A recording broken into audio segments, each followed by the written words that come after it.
By Dr. Judy Josser in Phoenix. He is the founder and president at the American Islamic Forum for Democracy. We're also joined by Middle East Forum fellow Rahim Kassam from Washington.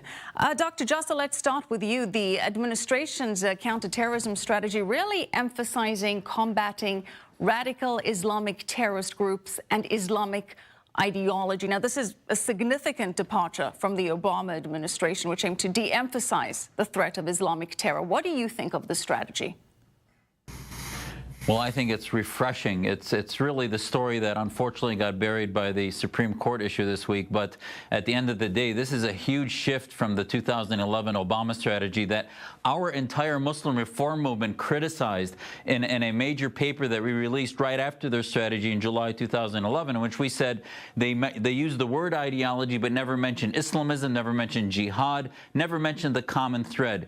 This counterterrorism strategy is refreshingly honest. It talks about the common thread, talks about the fact that even though ISIS is on the verge of being decimated, the ideology will keep coming back as a whack-a-mole to Al-Qaeda, to Palestinian Jihad, to Hamas, etc. So basically, this is an honest strategy given to the American people as a roadmap of what the Trump administration is planning to do. We saw the absence of the term CVE.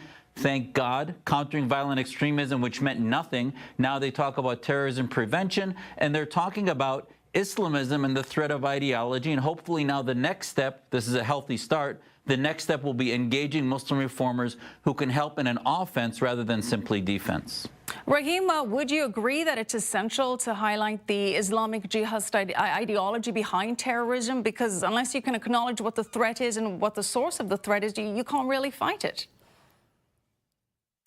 Yeah, I think Dr. Josser is exactly correct in what he says about playing whack-a-mole. You know, these groups don't just disappear, they transfigure, they change their names, they may change their tactics, but the underlying threat remains the same.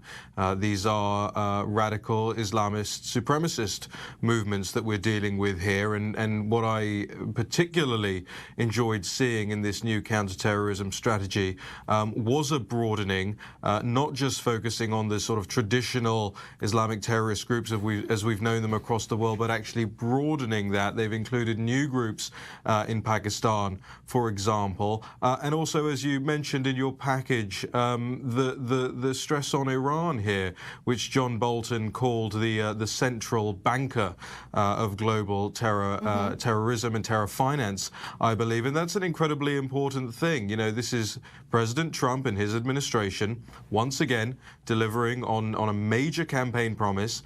ISIS was sort of steadily defeated over the course of last year, and now that allows the US and its allies around the world to shift their focus onto where other threats may lie. So this is, I think, a very interesting development, a very positive development, but it's a shame, as Dr. Josser said, that it's been overshadowed by Democrats on Capitol Hill leaping and screaming about Justice Kavanaugh. Well, Dr. Josser, are you worried at all that stressing the role of jihadism and Islam could create anti-Muslim sentiment or fuel Islamophobia?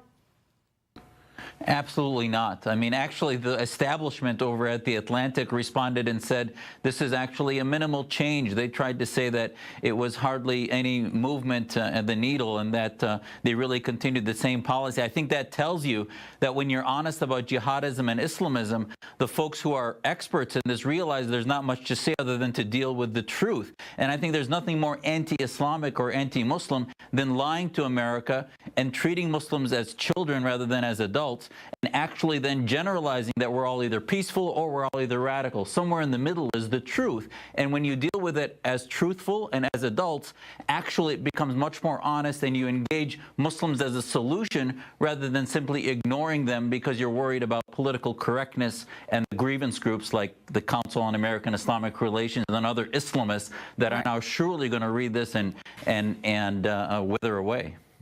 Dr. Judy Josser, thank you so much. Brilliant analysis. As always, Rahim, we'll give you the last word here. You've got about 30 seconds. Yeah, look, I want to stress that while the Obama administration thought that climate change was the main driver or one of the main drivers of global Islamic terrorism, this administration is actually taking it seriously, and it bodes very well for fighting off not just the ideology, but also fighting back against these nonsense Islamophobia claims. The real Islamophobes, as Dr. Jasser said, are the ones who protect radical Islamic terrorists within Muslim communities, and I think this strategy changes that. All right. Thank you so much, Raheem Kassem and Dr. Judy Jasser. Appreciate it.